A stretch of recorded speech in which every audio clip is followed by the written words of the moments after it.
ಚಿತ್ರದುರ್ಗದ ನಗರಸಭೆಗೆ ನೂತನ ಅಧ್ಯಕ್ಷರಾಗಿ 29ನೇ ವಾರ್ಡ್ನ ಸದಸ್ಯೆ ಸುನೀತಾ ಜಯಗಳಿಸಿದ್ದಾರೆ. ಇನ್ನು ಕುತೂಹಲ ಮೂಡಿಸಿದ್ದ ಚಿತ್ರದುರ್ಗದ ನಗರಸಭೆ ಕಾಂಗ್ರೆಸ್ ತೆಕ್ಕೆಗೆ ಒಲಿದಿದೆ. ಇನ್ನು ಶಾಸಕ ಕೆಸಿ ವೀರೇಂದ್ರ ಪಪ್ಪಿ ಮಾಸ್ಟರ್ ಮೈಂಡ್ನಲ್ಲಿ ವರ್ಕೌಟ್ ಆಗಿದ್ದು, ಬಿಜೆಪಿ ಹಾಗೂ ಜೆಡಿಎಸ್ ಮತ್ತು ಪಕ್ಷೇತರರನ್ನ ಸೆಳೆಯುವಲ್ಲಿ ಕೆಸಿ ವೀರೇಂದ್ರ ಪಪ್ಪಿ ಸಫಲರಾಗಿದ್ದು, ಅಧ್ಯಕ್ಷರಾಗಿ ಸುನೀತಾ ಬಿಎಂ ಜಯಗಳಿಸಿದ್ದು, ಉಪಾಧ್ಯಕ್ಷರಾಗಿ 33ನೇ ವಾರ್ಡ್ನ ನಗರಸಭೆ ಸದಸ್ಯೆ ಶ್ರೀದೇವಿ ಚಕ್ರವರ್ತಿ ಗೆಲುವು ಸಾಧಿಸಿದ್ದಾರೆ. ಇನ್ನು ಇದರ ಮೂಲಕ ಕೆಸಿ ವೀರೇಂದ್ರ ಪಪ್ಪಿ ಮಾಸ್ಟರ್ ಮೈಂಡ್ ಸಖತ್ ವರ್ಕೌಟ್ ಆಗಿದೆ. ಇನ್ನು 2ನೇ ಅವಧಿಗೆ ನಗರಸಭೆ ಅಧ್ಯಕ್ಷ ಸ್ಥಾನಕ್ಕೆಂದು ಚುನಾವಣೆ ನಡೆದಿತ್ತು. ಇನ್ನು 36 ಸಂಖ್ಯೆ ಸದಸ್ಯರ ಬಲಾಬಲ ಹೊಂದಿದ ನಗರಸಭೆಯಲ್ಲಿ 18 ಸ್ಥಾನ ಹೊಂದಿದ ಬಿಜೆಪಿಗೆ ತೀವ್ರ ಮುಖಭಂಗ ಉಂಟಾಗಿದ್ದು, ಸಂಸದ ಗೋವಿಂದ ಕಾರಜೋಳ ಅವರ ಗೇಮ್ ಪ್ಲಾನ್ ಇಲ್ಲಿ ಫ್ಲಾಪ್ ಆಗಿದೆ.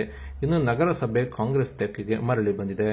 ಇನ್ನು ಭಾರೀ ಪೈಪೋಟಿ ಹೊಂದಿದ ಚಿತ್ರದುರ್ಗದ ನಗರಸಭೆ ಚುನಾವಣೆಯಲ್ಲಿ ಕೊನೆಗೂ ಕೂಡ ಕಾಂಗ್ರೆಸ್ ಜಯಬೇರಿ ಬಾರಿಸಿದ್ದು, ಶಾಸಕ ಕೆಸಿ ವೀರೇಂದ್ರ ಪಪ್ಪಿ ಗೇಮ್ ಪ್ಲಾನ್ ಸಕ್ಸಸ್ ಕಂಡಿದ್ದು, ಶಾಸಕ ಕೆಸಿ ವೀರೇಂದ್ರ ಪಪ್ಪಿ ಹಾಗೂ ನೂತನ ಅಧ್ಯಕ್ಷ ಉಪಾಧ್ಯಕ್ಷರನ್ನ ನಗರದ ಪ್ರಮುಖ ಬೀದಿಗಳಲ್ಲಿ ಮೆರವಣಿಗೆ ಮಾಡಿದ ಸದಸ್ಯರು ಪಟಾಕಿ ಸಿಡಿಸಿ ಸಂಭ್ರಮಿಸಿದ್ದಾರೆ.